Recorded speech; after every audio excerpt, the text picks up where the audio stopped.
I just need to come on here and remind somebody that you're a one of a kind and to remind you that it is okay. I know firsthand what it feels like for people to tell you to be different. Even with my visual aids and how loud my voice is, I've had people tell me all kinds of things. Have people tell me, don't take all that. They're saying a lot of things, but see, the thing they don't realize and recognize that I'm being obedient to God. And no, I don't need the visual aids for me to get my message across. I just do it as something to help somebody make it more vivid and more understanding. And I do that because God compels me to do it. But I use those visual aids when I preach. When I come to somebody's church, I have a bag and it'd be full of stuff. But I've had people really enjoy it. Lots of people really enjoy it, but there's a chosen few that have said things, like it don't take all that. And maybe not for them, they're hyper intelligent and it don't take all that. But what I do know is when God sent me to preach anywhere, he's giving you the visual and he's giving you the audio. And so there's no excuses.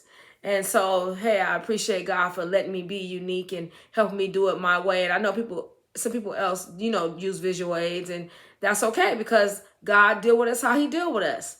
But I want you to know that as well as your walk is individual, you're individual, and sometimes somebody won't want to walk with you. And it's okay to be unique and one of a kind. Our calls on our life is different, but whatever it is, do it. Some people just are intercessors. Prophets, preachers, teachers, apostles, we all have different gifts and calls. Some people are just sing in a choir or just be ushers or whatever it is. I have no idea. Some people are just really hospitable, great hospitality. God needs you. Oh, does God need you? So just know that whatever your gifting is, and if you're not sure what your gifting is, just stay with God. Just stick with him. Just read your word and just be up under him. And then your gift going to be revealed to you by and by. Sometime in the church, just to come to us and tell us what our giftings was. I heard them tell me I'll be doing what I'm doing. But at that time, I thought they was, not accurate. They wasn't correct. But as time has gone on, they were absolutely right. And my old pastor used to say, you can tell if a prophet is a prophet if what they say come to pass.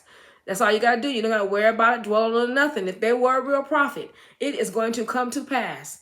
And so be uniquely you. You are one of a kind. There's nobody else like you. And granted, somebody else in the world can look like you. Because me and my sister get that a lot. One of my sisters, we get that we look like each other. And sometimes we think we look like each other. And sometimes, we feel like we might look a little different. But we've been mistaken by other people. Up close and personal and still mistaken by other people. But God don't make mistakes when it comes to any of us. He knows who we are as well as he knows the number of strands of hair we have on our head. So don't be afraid to be uniquely you. Don't be afraid to walk in the light. Don't be afraid to turn from the dark. Only you know what your darkness is, and only you know what the light is. I could elaborate on it all day and all night, but what does that matter? This is your walk. This is my walk. And so don't be afraid to be unique. Don't be afraid to be what God called you to be. And sometimes people will say something to you that won't match what God said to you. So my suggestion is just follow what God say. It's okay. Just do what God say, because God don't make mistakes when he give us a call or our relationship. And just enjoy your relationship with God. And it's going to be some things on the outside you're going to see it's going to hurt you during your walk. But that's okay.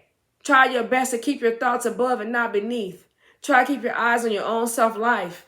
Try to keep your eyes on, the things that are positive. And when negativity comes, try to just shoot it out. Don't waste no time with it. Don't waste no time with it. Let it go. Just do your best to let it go. Being unique, one of a kind, is a true blessing. Because that's what you were created to be, is one of a kind.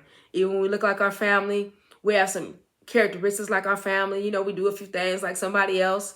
We like some things that they like, but we still are unique. Even twins, they look just alike, but they still have some ways that are not exactly the same. One twin is normally dominant than another twin. One is more outgoing than the other one. So even though they look alike to the natural eye, they're different and they're unique and they're one of a kind. So don't be afraid to be your one of a kind. Don't be afraid to listen to God. It's okay to listen to God. It's going to bless you in the end. Be blessed.